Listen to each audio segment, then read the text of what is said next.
Hello, hello, hello, ladies and gentlemen. Welcome to a brand new video brought to you by yours truly, Blitzball Champ. So, tonight I'm going to be covering the most recent game that took place this past Sunday. The Carolina Panthers went back home to face the Jacksonville Jaguars in the Hall of Honor game, where Carolina Panthers organization took the time to honor four new players for the Hall of Honor that gave their speeches at halftime. We have Jake Delhomme, Wesley Walls, Jordan Gross, and my favorite player, Steve Smith. Um, I thought it was really, really cool, that David Tepper, really was the front man and just the whole Carolina Panthers organization for making this happen and just taking the time to honor these four great Carolina Panther players. I thought the jackets that they got were really cool. They had the really nice designs inside the jackets, and it was just really, really cool. Definitely proud of them. Very thankful for all their achievements and everything that they've done for the Carolina Panthers organization. So that was really, really good to see. Anyway, let's get into this game.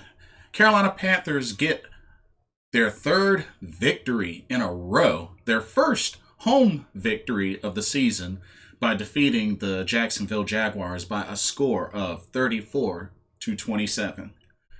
Now, I saw chunks of this game, but I didn't see the whole game, so the rest I had to look at highlights and such.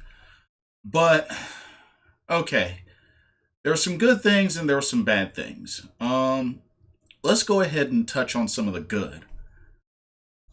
The run game. Christian McCaffrey has another big game. He, made some noise in the air, but also on the ground. Listen to this. 19 carries for 176 yards and 2 rushing touchdowns. One of those rushing touchdowns being an 84-yard run, which broke his own franchise record of longest touchdown run that he set in last week's game against the Texans.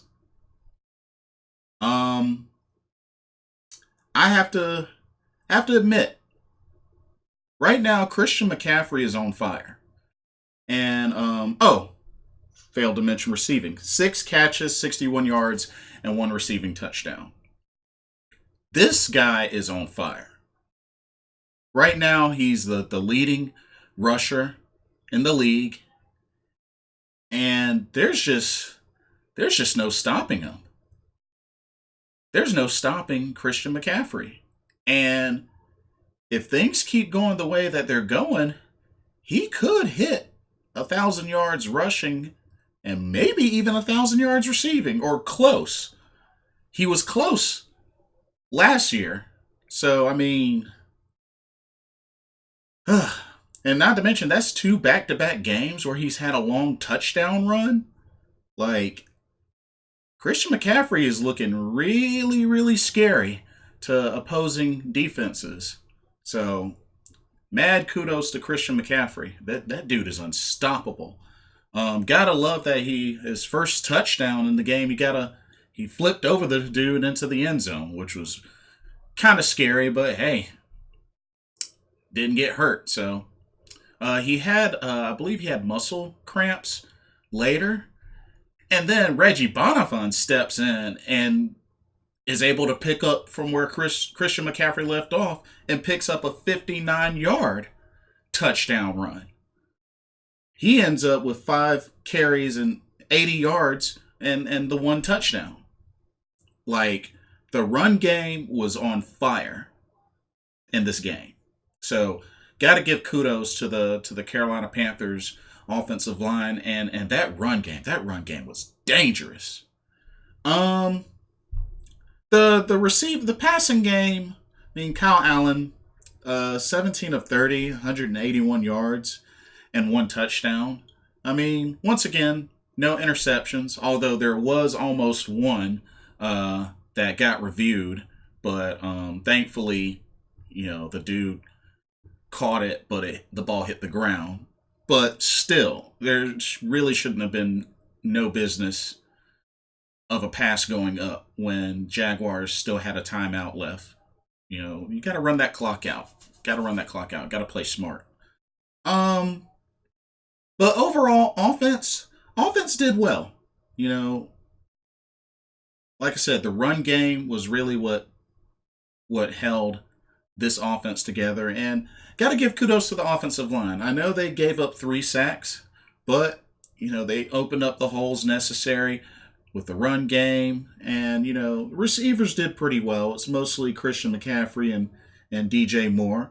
DJ Moore had 6 catches, 91 yards, including a 52-yard catch.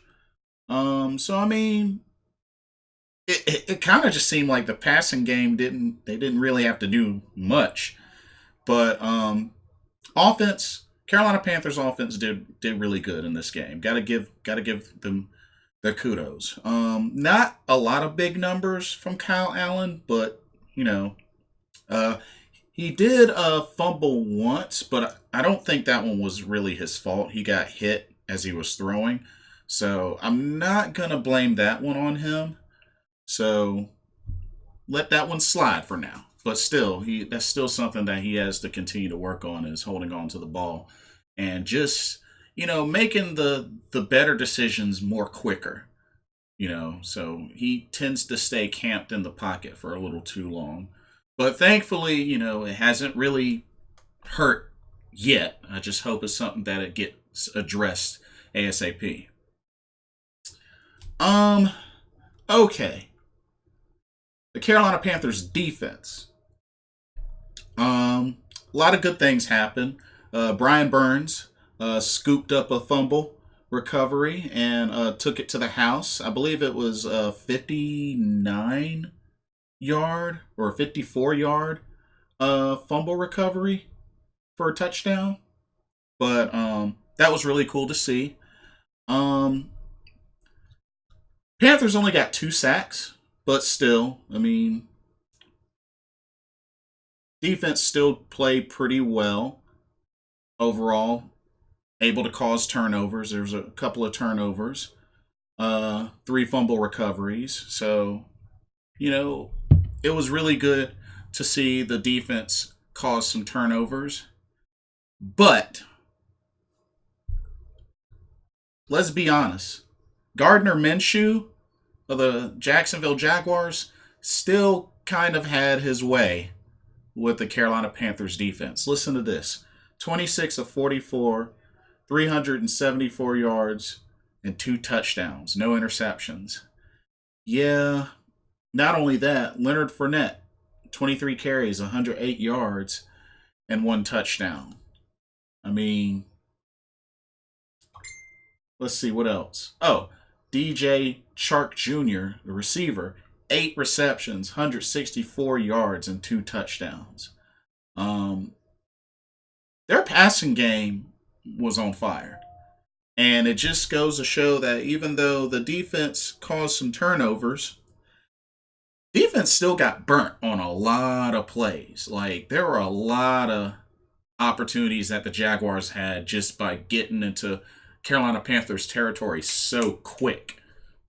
So that's something that Carolina's defense, they need to really fix that. Now, I understand that they came into this game with some injuries on defense, but this is something they got to fix. They got to really work on. Like, the Jaguars offense really still lit this defense up. So that's something that they got to work on.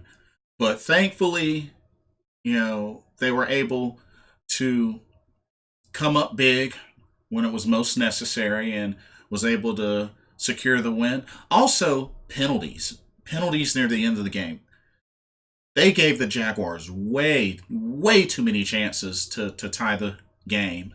But thankfully, the defense held on and was able to secure the victory. But you can't make penalties like that. That's not good. Jaguars had way too many opportunities. So thankfully, Carolina escaped with the win.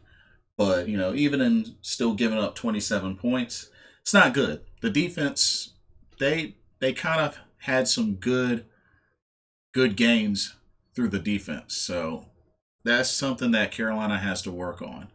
Um, their defense has been good this season, has been pretty good this season, and causing turnovers and wreaking havoc with sacks. But they still have a lot to clean up in the against with the run defense, with the pass defense. They still got some stuff to clean up. But overall, Panthers get their first home victory of the season with a 34-27 victory over the Jacksonville Jaguars. Um, Carolina is now 3-2. They have one more game before the bye week, which they will, for the second time, play the Buccaneers. This time in London, England. Now, I'm gonna tell you right now, this is gonna be tough. Carolina really, really needs this victory. They've already lost to the Buccaneers once, and Jameis Winston had his way with the Carolina defense. So this is a really, really important opportunity for Carolina to really strike back and get a much, much needed victory.